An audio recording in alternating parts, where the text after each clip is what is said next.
Hey guys, this is OddOneGaming. This is going to be another Raid Shadow Legends video. In today's video, we're gonna talk about the fusion calendar that we have out for Zinogre Blade Master, okay? But before I jump into that, I want to clarify a little bit, at least my opinion and my point of view when it comes to this fusion, and I actually said a couple of days ago that she is a must-do fusion. I had several people saying like, oh, why do you encourage people to do this? It's a mediocre legendary at best. Why do you do this? Why do you do that? It's, at the end of the day, this is my opinion, and you know, people don't have to do exactly what I'm saying. Whenever I'm showing a kid, explaining the reasoning behind it, is just my opinion. You know, it's like, I'm not saying like, oh my god, you have to do this, otherwise you're gonna lose everything. It's like, you know, you're dumb if you don't do it. No, that's not what I'm saying. So the reason why I said that she's worth going for is, well, first of all, the fact that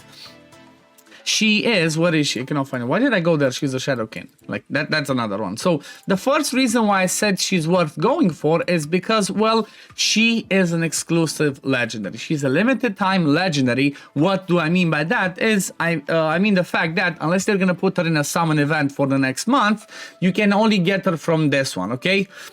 So first of all, it's the, you know, the FOMO, I guess, but the thing is, she's pretty decent, okay? So the fact that you can only get her from this fragment fusion makes her be really, you know, really desirable. And the reason I'm saying that is because, well, it's guaranteed that that's the way it's gonna go, because as you can see, they're all of the 5 Monster Hunter inspired champions are over here, which means you can only get them and then you can inspire them by using other legendaries. So in her case, it's gonna be Jintoro. So that's the first reason. Number one, she's exclusive, she's time limited. Reason number two, it's a champion fragment fusion. We're gonna look through the calendar as well, but most of the time the fragment fusions are a lot easier than the classic ones, which means there might be some stuff we can skip. It might just be that, like, you know, you don't have to level up other food to level up to 40, then to 50, then to fuse into her, and that should make it a lot easier to actually go for her. Reason number three, you can save her for a CVC, okay? She can be clan versus clan points if you just save her in the fragments, unless they remove it before the this whole campaign ends, which is I think 5 of March. You can keep her there for 30,000 CVC points or for 500 champion chase tournament points. That's number three. Number four, think about it like this.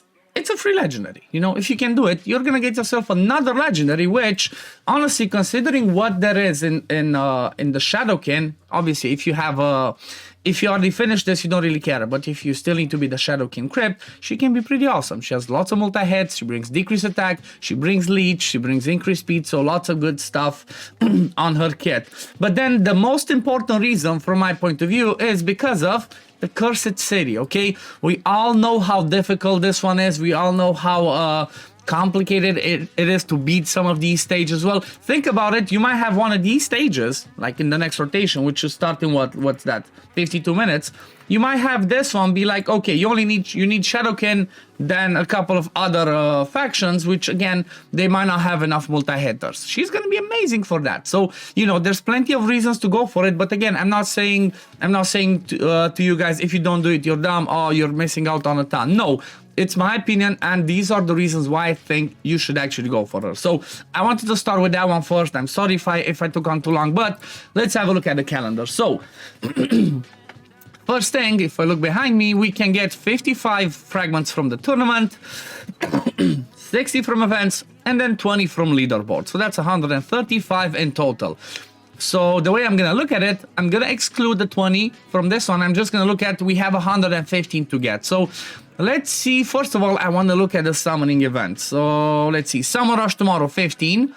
And then Champion Chase next week, 15. So the first thing that I'm seeing that I'm really happy about is we can skip the Summer Rush and we can still get her, because we're gonna have a total of 100 even without the Summer Rush. So that's a good first thing. You know, it's pretty rare. We all know that they have been doing these fusions harder and harder.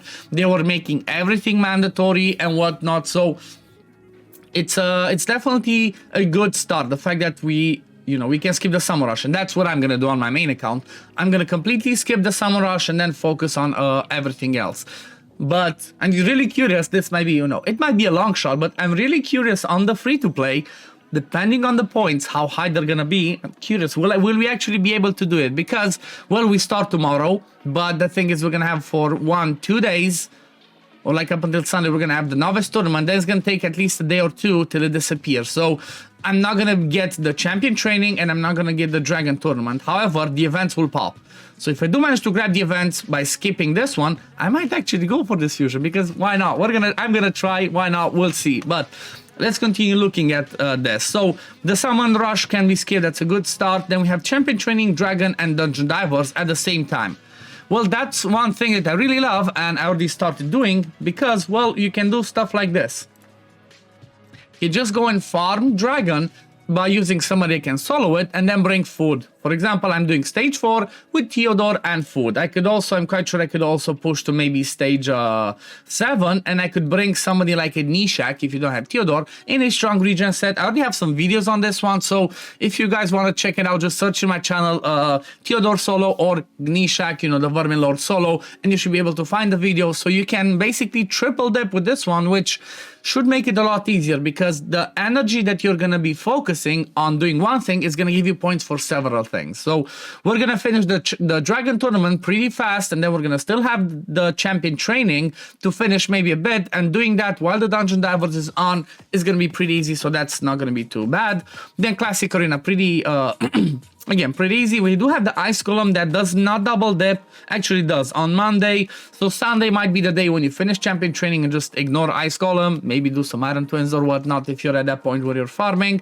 But ice column you might be doing on Monday, and then artifact enhancement that starts Saturday. It all depends on, do you have enough silver or not. It's pretty straightforward.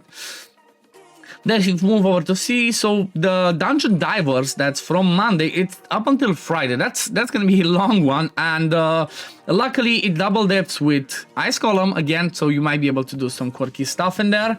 And then it also double dips Thursday with Fire Night. So again, this might be another one that should be pretty, you know, pretty doable. Not easy, because we all know dungeon diver points are pretty high. They're pretty crazy. Like if I go over here to look right now, these were the hardest things to finish in the last year for fusions. 3,700 points. That's a lot, but it's doable. Like I said, it's doable because it's over several days. You should get enough energy and maybe invest a little bit of gems to get her. Again, if you really want to go for her, I'm 100% gonna do it on the main account. Then if you move over, let's see, Fire Night, again, Artifact Enhancement 2, and then we have a long champion training that starts from Wednesday up until Sunday. So that's gonna be, up until Monday. That's gonna be a pretty long one, which I guess it's gonna make sense, because we can do some champion training on Wednesday when the ice column finishes, but with the champion training starts. That will double dip with the dungeon diver. Same thing on Thursday. Most of the time the dungeon ones will finish pretty fast, and then we're left with dungeon divers and champion training. So it's gonna make sense to do it. Looks pretty good. Champion chase, then 15 points, and we can grab 10 points from there or 10 points from the champion training. Honestly, I don't like that they made it like this. Now, in the past, used to have like 5 or 10, like, you know, for second place in every single one. They keep removing more and more, but still, even if you do not rely on that one, if you do everything else apart from one of the summoning events, be it Summon Rush or Champion Chase, it should be pretty easy and doable. So yeah, plus Champion Chase is pretty easy because, well, if you did not know already, you can just keep fusing multiple copies of Broadmaw. If you have some stuff for the Resin Fusion, if you didn't finish it, you can do that.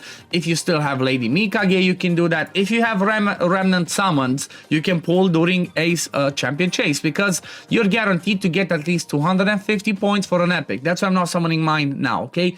I'm just waiting for that one. So if you have any saved up ones that you don't care about using for CVC, you can pull for points. So Champion Chase is most of the time extremely easy from my point of view. Even if you don't have shards, you can work around with it. Then another classic arena, Spider Tournament that double dips with Dungeon Divers 3 and then Artifact Enhancement 3. So all in all, it's easier than I expected, and I guess it makes this calendar is the last reason why I think you should go for it, because, you know, doesn't look that hard. Okay, so that's what I'm saying. You don't have to. Again, everybody does whatever they want with the resources and whatnot, but because of all the reasons that I said, that's why I believe that she's worth going for. But anyway, I'm happy to see this fusion calendar again. It doesn't look too hard. Hopefully I'm gonna be able to do it easily, but because tomorrow we're gonna start the free-to-play series. That's gonna be an exciting one for sure.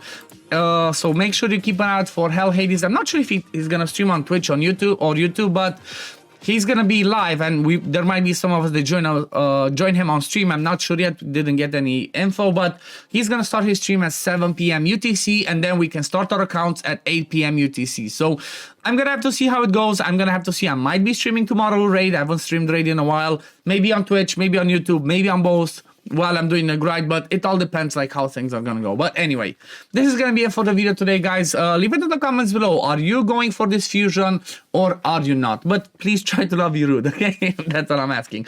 But anyway, thank you all for watching. As always, if you do enjoy my content, don't forget to like this video, subscribe to the channel to see when I upload next, and I'm gonna see you on the next one. Peace, love, take care, everyone. Bye, guys.